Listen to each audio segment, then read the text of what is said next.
Al Jazeera.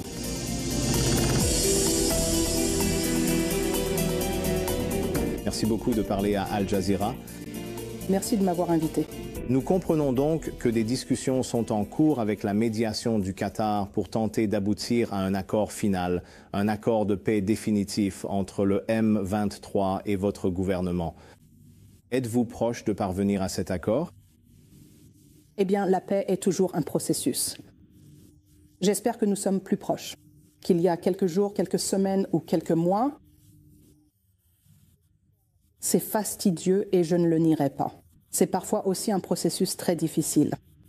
Mais en même temps, le gouvernement congolais reste pleinement engagé à obtenir un accord de paix définitif qui mettra également fin à l'instabilité et à l'occupation qui frappent deux de nos principales provinces. Nous faisons donc tout notre possible. Excellence, diriez-vous qu'il est possible de conclure cet accord d'ici la fin de l'année? Nous voudrions que cela ne prenne que quelques semaines et espérons-le, pas des mois. Vous le souhaiteriez, mais pensez-vous que ce sera le cas? Nous faisons tout ce que nous pouvons. Bien sûr, il faut être deux pour danser le tango et le M23 doit aussi jouer son rôle dans cet effort et nous espérons qu'ils continueront à se présenter. Nous espérons également, évidemment, qu'ils se présenteront de manière plus constructive. Quand vous dites plus constructif, on dirait que vous n'êtes pas satisfait de ce qu'ils ont fait. Qu'est-ce que c'est? Eh bien, je pourrais commencer par le meurtre de civils innocents. Je pourrais commencer par l'occupation de territoires souverains avec le soutien des troupes rwandaises. Je pourrais également évoquer le fait qu'ils n'ont cessé, malgré le fait que nous soyons en pourparlers de paix, d'établir et de consolider une administration parallèle, sapant fondamentalement l'état de droit même qu'ils prétendent défendre en RDC. Ce sont donc tous des éléments qui montrent qu'il existe un fossé entre la posture adoptée lors des pourparlers de paix et la réalité sur le terrain, et en particulier une réalité sur le terrain qui pèse énormément sur notre population civile. Madame la ministre des Affaires étrangères, en vous écoutant, lorsque vous mentionnez ces problèmes, les massacres de civils et la mise en place d'administrations parallèles, ces questions n'ont-elles pas encore été résolues lors des pourparlers de paix? Et c'est ce qui a été rapporté. Il y a toujours un désaccord sur un principe fondamental, à savoir que le M23 doit se dissoudre, se retirer et remettre les territoires au gouvernement de la RDC. Est-ce toujours un point de discorde? Eh bien, lorsque vous regardez, par exemple, la résolution 2773 du Conseil de sécurité des Nations Unies, lorsque vous examinez l'accord de paix que nous avons signé avec le Rwanda à Washington, D.C. le 27 juin, vous pouvez constater que l'objectif final vers lequel nous travaillons sans relâche est la restauration complète de l'autorité de l'État. Il n'existe aucun scénario dans lequel la RDC, le gouvernement de la RDC, le gouvernement légitime de la RDC acceptera jamais une présence prolongée d'une force d'occupation qui sape l'état de droit. Pensez-vous que le M23 n'a pas accepté ce principe, malgré l'accord de la déclaration de Doha signé le 19 juillet? Je pense qu'on s'en approche, mais je crois qu'il pourrait y avoir des efforts plus concrets également sur le terrain qui pourraient nous montrer la bonne foi qu'ils prétendent avoir en venant aux négociations. Mais vous êtes confiant que le M23 acceptera cela? Nous sommes confiants que nous resterons fidèles à nos principes. Maintenant, ce que fait le M23 relève entièrement de sa responsabilité. Mais pensez-vous qu'ils négocient de bonne foi et qu'ils sont engagés envers ce principe? Je regarde les faits, pas nécessairement les croyances. Et les faits me montrent qu'ils participent aux discussions, qu'ils sont actifs dans les négociations, qu'ils se présentent aux réunions, qu'ils signent certains documents. Les faits montrent aussi les réalités sur le terrain que je viens d'énumérer. C'est donc ici que nous devons trouver un équilibre. Et je pense que c'est là que différents partenaires ont des responsabilités différentes et des rôles distincts à jouer. Mais lorsque vous dites que vous regardez les faits et que vous devez trouver un équilibre, quand vous considérez les faits sur le terrain et que vous cherchez cet équilibre, pensez-vous que ce parti est réellement engagé envers le principe de démanteler à terme l'administration parallèle? Ou avez-vous de sérieux doutes et pensez-vous qu'ils cherchent simplement à gagner du temps? Je crois qu'ils finiront par le faire. Reconnaître la réalité sur le terrain, à savoir que la RDC ne tolérera pas cela. Qu'ils restent là où ils sont, qu'ils occupent, mais aussi que de nombreux autres acteurs ne le toléreront pas non plus. Et c'est une position d'isolement croissant, donc je veux croire qu'ils sont suffisamment pragmatiques pour comprendre qu'il s'agit d'une entreprise vaine, si vous voulez, de rester dans cette posture, une posture qui ne sera tolérée ni par le gouvernement congolais, ni par la communauté internationale. Le 14 octobre, la RDC et le M23 ont accepté de former un organe de suivi pour superviser un cessez-le-feu. Mais il y a encore des combats en cours, n'est-ce pas? À votre avis, quand ce cessez-le-feu va-t-il réellement entrer en vigueur? Du côté du gouvernement congolais, nous sommes engagés en faveur d'un cessez-le-feu. D'un autre côté, nous sommes aussi dans une posture où nous devons défendre notre territoire. Dans une posture où nous devons nous assurer que les forces d'occupation, et lorsque je parle de forces d'occupation, je ne parle pas seulement du M23, car nous savons que le M23 est accompagné et soutenu par les forces de défense rwandaises, nous ne pouvons pas permettre que le territoire sur lequel ils empiètent déjà soit élargi. Alors, qu'est-ce qui retarde le fait que toutes les parties annoncent aujourd'hui même la date du cessez-le-feu, si vous êtes prêts?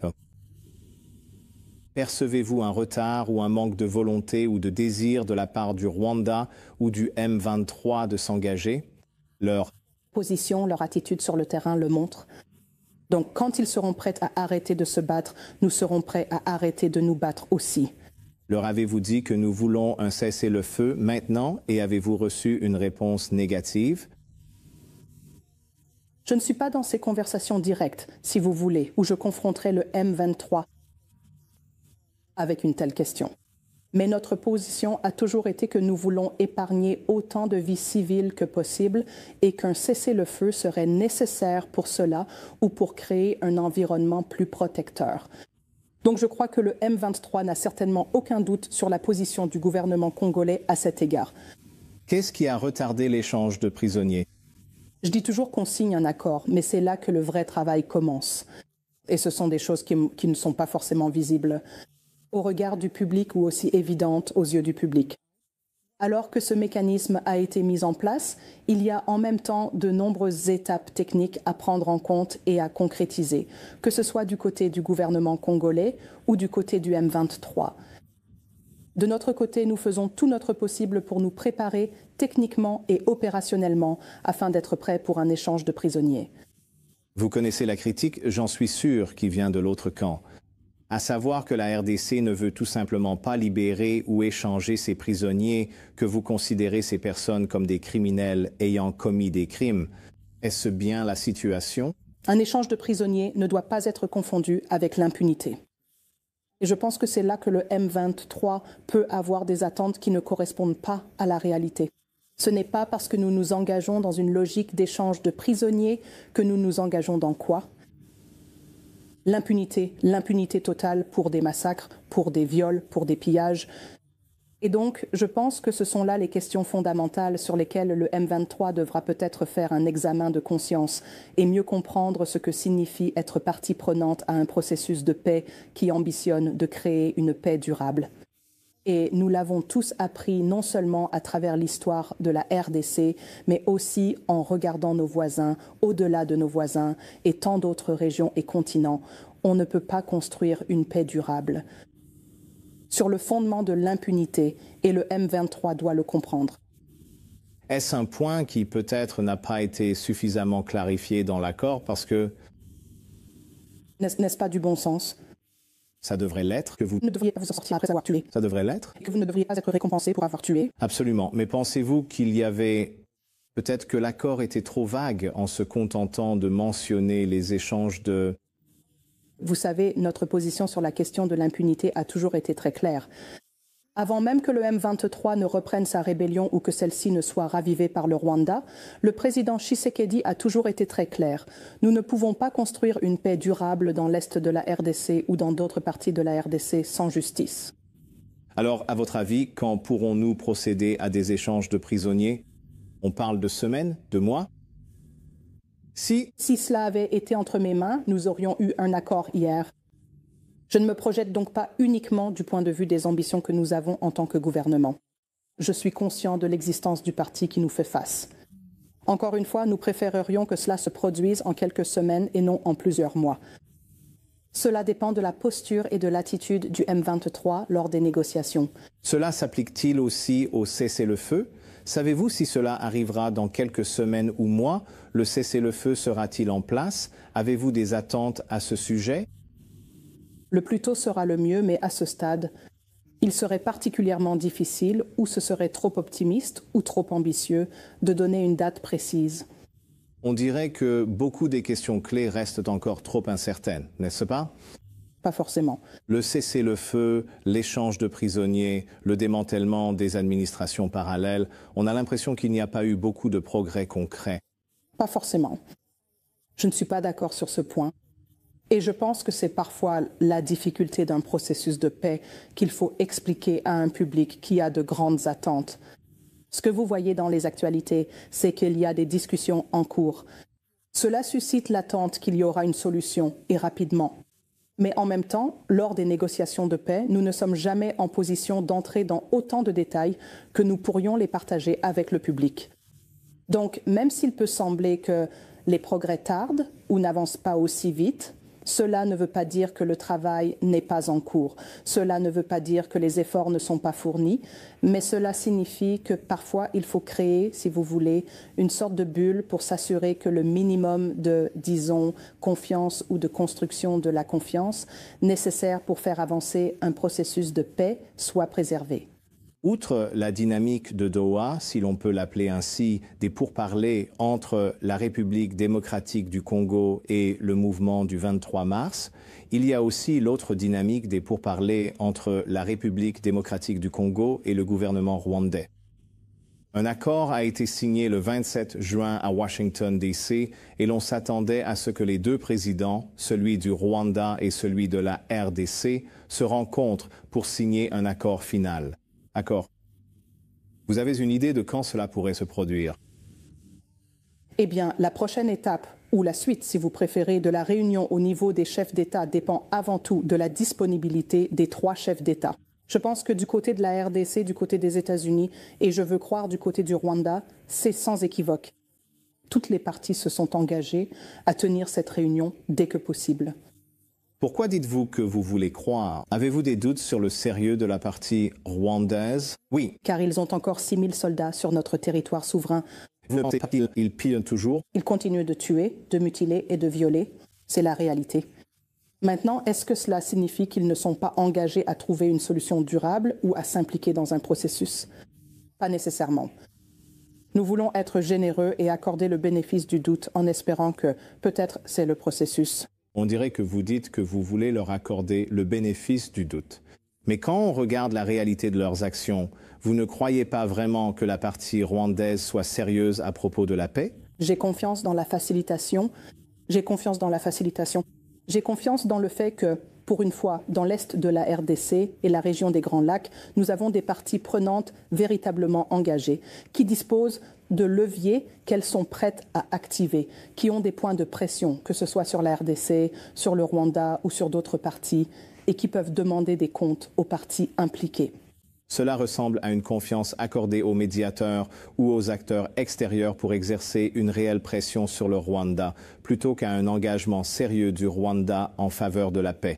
Ai-je bien compris? Correctement, ce n'est pas le premier accord que nous signons dans la région des Grands Lacs.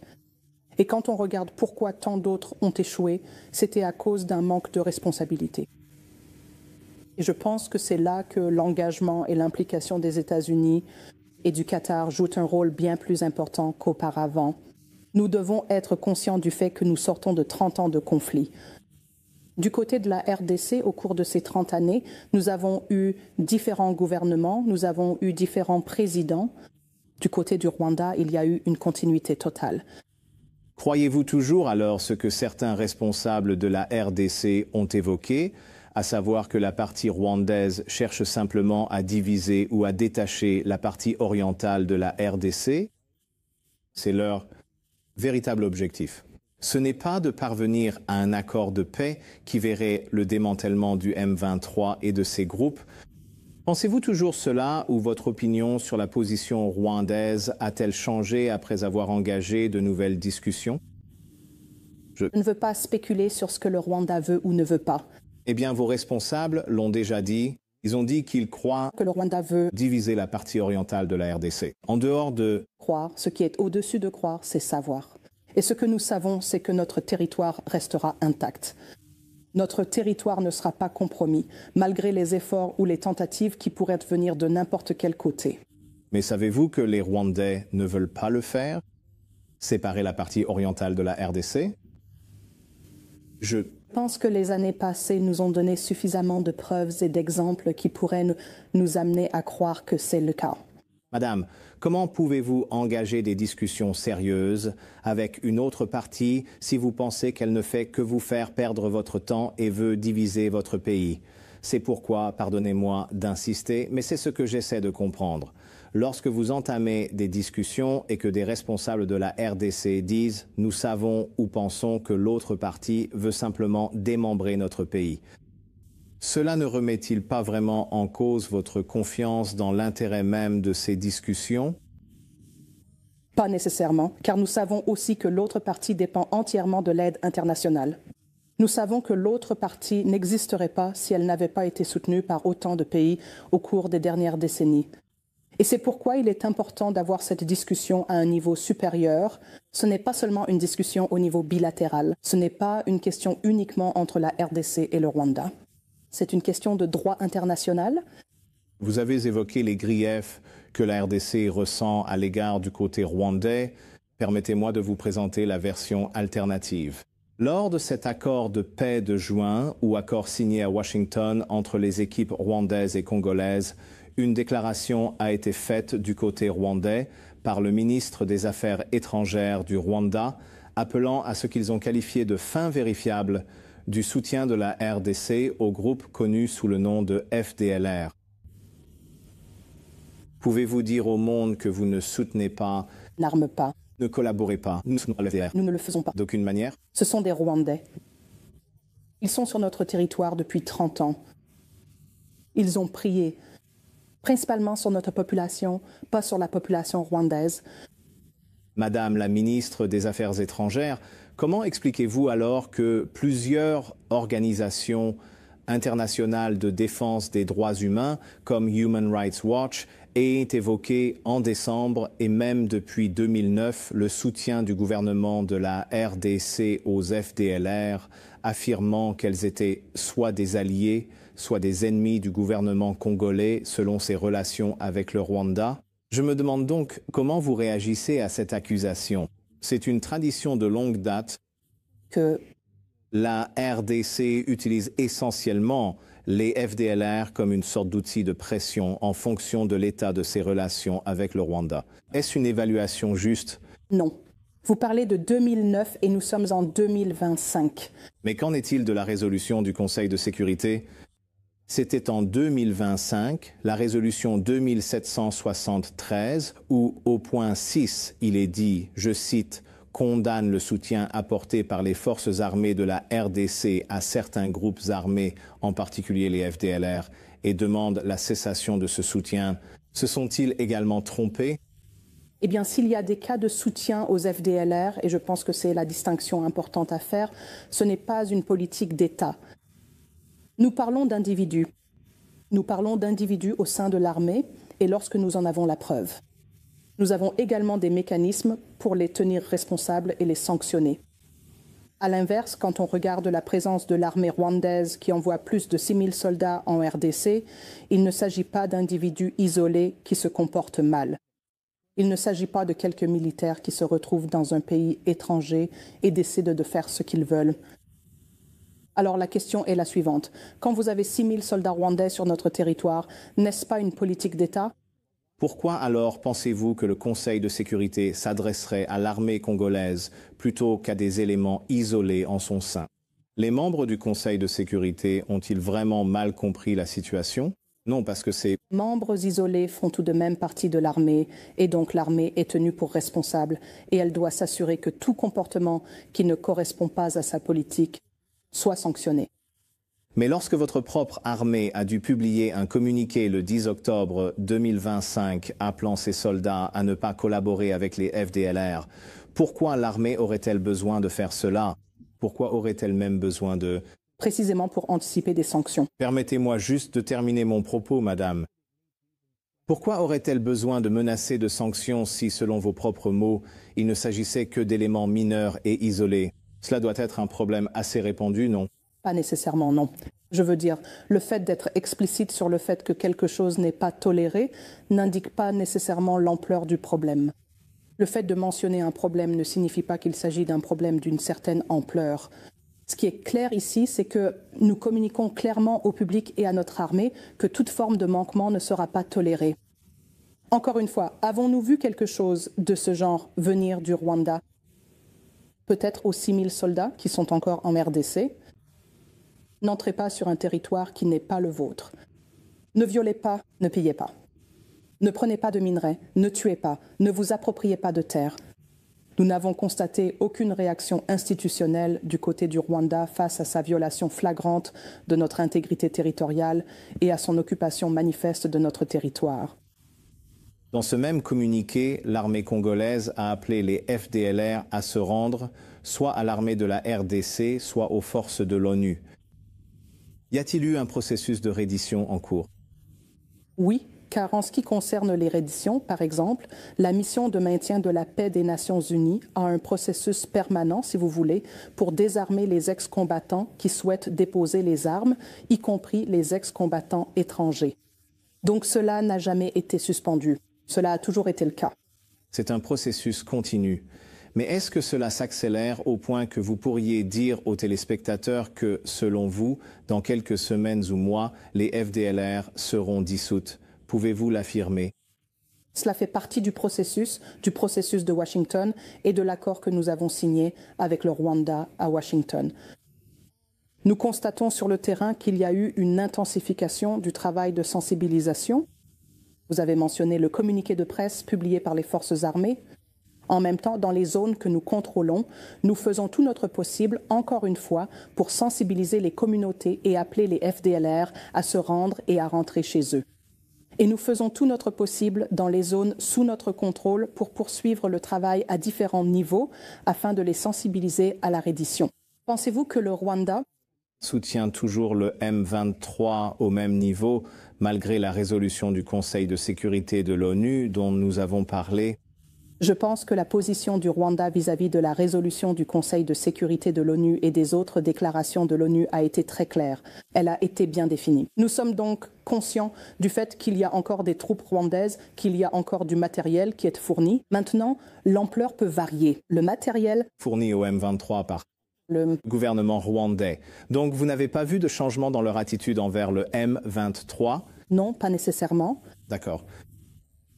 Le 16 juin 2025, le haut-commissaire des Nations Unies aux droits de l'homme, Volker Turk, qui s'adressait au Conseil des droits de l'homme, a déclaré que son bureau enquêtait sur des exécutions sommaires présumées, des arrestations arbitraires et des disparitions forcées commises par l'armée de la RDC. L'armée de la RDC a-t-elle commis ces crimes? Si c'est le cas, alors ils devront répondre. Les individus concernés devront répondre devant la justice militaire. Avez-vous été en contact avec l'ONU? Oui, bien sûr. Pour Donnez-nous les preuves, nous allons examiner cela. Travailler avec vous. Non seulement cela, mais j'irai plus loin.